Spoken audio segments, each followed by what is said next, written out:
Soup கண்டு friends, உங்கள் மலரக்கா நேற்று இது மாட்டுவால் வாங்கினாப்புல சூப்பு போட அப்படியே சுவரிச்சு கொடுத்தோம்ல சூப்பு போட அப்படின்னு இப்போ போட்டிருக்கேன் ஃப்ரெண்ட்ஸ். பார்த்தீங்களா, மிளகு, சின்ன சீரகம், பெருஞ்சீரகம், இஞ்சி, வெள்ளைப்பூடு, மல்லி இலை, கருவேப்பிலை, ஒரு தக்காளி,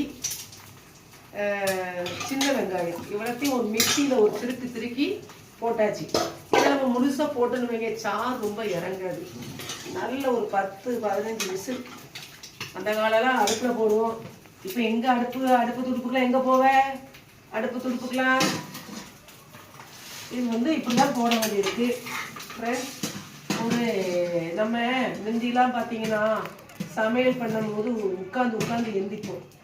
இப்போ நின்றுட்டு வேலை பார்க்குறவங்க பூரம் காலைல வெறி குசு, அது என்ன பேர், வெறி குசுன்னு தெரியல, வெறி கோசுன்னு தெரியல, வெறி குசு வருதுங்காங்க.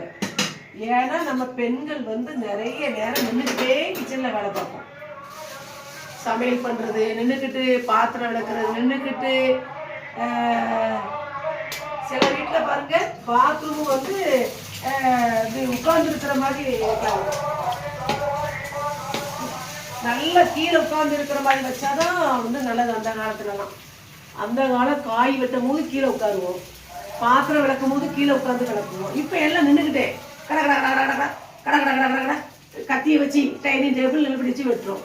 அதனால வந்து பெண்கள் வந்து ரொம்ப நேரம் சமையல் வேலை பார்க்கறது வாங்குறதுலாம், அதான் காலில் வந்து அந்த ரத்த ஓட்டம் ஒரே இடத்துல நின்று செய்கிறது வந்து ரத்த ஓட்டம் இல்லாமல் வெறி கோசோ வருது. கால் வலி எல்லாமே வருது. உட்கார்ந்து நம்ம எந்திரிச்சோன்னு வைங்க, உடம்புக்கு நல்லது. சம்பளம் போட்டு உட்கார்ந்து காய் வெட்டி பாத்திரம் விளக்குறது, நல்லா குத்த வச்சு விளக்குறது, ஓடி வந்து அடுப்பை பார்க்கறது, காய வெட்டுறது, பாத்திரம் இதெல்லாம் செய்யும் போது வந்து நம்ம உடம்பு நல்லா ஹெல்த்தா ஆரோக்கியமா இருந்தோம். இப்போ அப்படியா கிடையாது.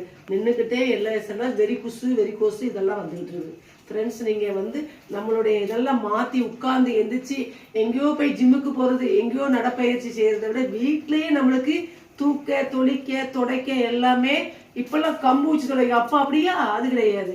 நல்ல தரையெல்லாம் விளக்குமாறு வச்சு நல்லா குனிஞ்சு தூத்து இது பண்ணி இப்படிலாம் செய்யறதா உடம்புக்கு ஹெல்த்து ஃப்ரெண்ட்ஸ். இப்போ வந்து மாட்டுவால் சூப் ரெடி. எங்கள் வீட்டில் நேற்று போடாதது இன்னைக்கு போட்டாச்சு. போட்டு ஆளுக்கு ஒரு டம்ளர் கொடுத்துட வேண்டியதான். நீங்களும் இப்படி அடிக்கடி, ஆனால் உப்பு வந்து போட்டு நான் கொடுக்க மாட்டேன். அப்படியே உப்பு சாப்பிட்றவங்களுக்கு லைட்டாக வறுத்து கொடுங்க. டெய்லி ஒரு சூப்பு, காய்கறி சூப்பாகவே ஏதாவது கொடுங்க. பிள்ளைகள் நல்லா ஹெல்த்தியாக இருப்பாங்க. பெரியவங்க சின்னவங்க எல்லாத்துக்கும் கொடுங்க. உடம்பு ஹெல்த்தியாக இருக்கும். இயற்கையாகவே எல்லாம் சாப்பிடுங்க. சாப்பிட்டாதான்